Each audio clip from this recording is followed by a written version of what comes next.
Having an interconnected, accessible city allows everyone to get where they need to go conveniently and affordably.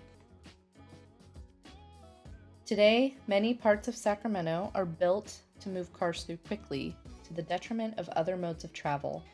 Wide, high-speed roads make it challenging for people to ride bikes or for people to cross the street.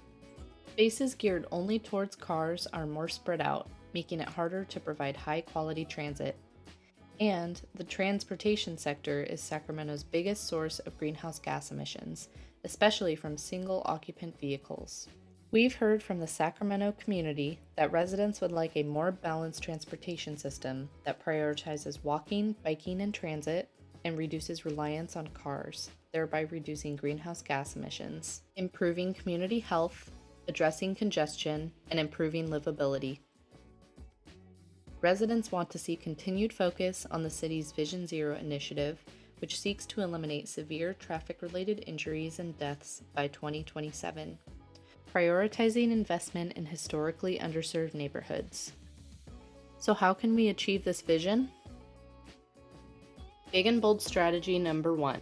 Right-size streets to save lives, save people money, and improve health by prioritizing walking, biking, and transit over automobile use.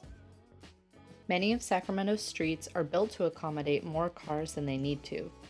The city could right-size these roads by taking the extra space and using it for bus-only lanes, bike lanes, and better pedestrian infrastructure such as sidewalks and curb ramps.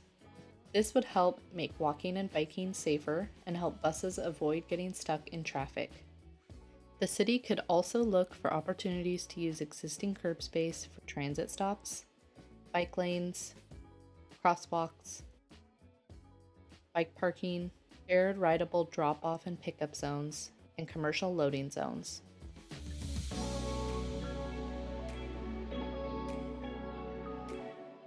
This strategy can help improve transit services, encourage active transportation, and reduce reliance on cars, especially since the city will not increase the size of roads to accommodate new development in the future, and new development projects will not be allowed to increase the amount of driving. Big and bold strategy number 2. Use transportation demand management strategies to shift travel behavior.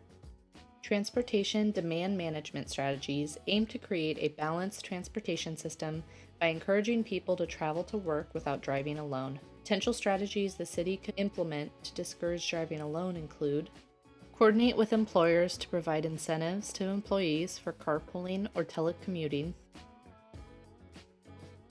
establish paid parking throughout the city, unbundle parking costs from leases and charge tenants for parking spaces separately, provide state-of-the-art trip planning tools to help residents make more efficient transportation choices,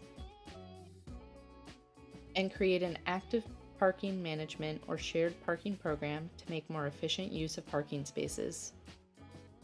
Additionally, new development projects that create long commutes could be required to implement programs that help their residents drive alone less.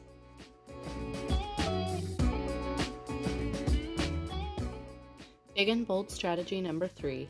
Partner with transit partners to provide free or more affordable transit passes for low-income residents, youth, and senior citizens. Low-income residents, youth, and senior citizens generally have less access to cars, and as a result, are among the most likely to ride transit.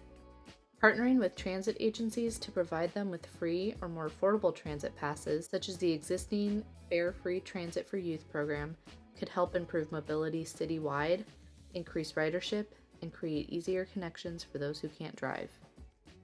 Big and bold strategy number 4. Eliminate city-mandated parking minimums citywide and introduce parking maximums in some areas.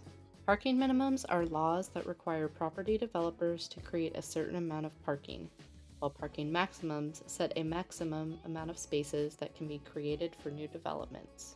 For years, cities throughout the U.S. required new development projects to include a minimum number of parking spaces.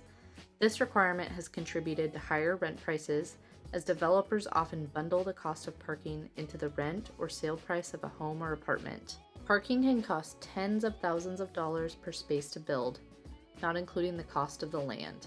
The city could remove parking minimums to allow developers and lenders who closely follow market demands to decide on the appropriate amount of parking needed. Additionally, establishing parking maximums along important transit corridors like Freeport Boulevard, Northgate Boulevard, Del Paso Boulevard, Stockton Boulevard, Folsom Boulevard, and Florin Road can help discourage excess vehicle trips and preserve available land for uses other than parking, like housing and space for local businesses.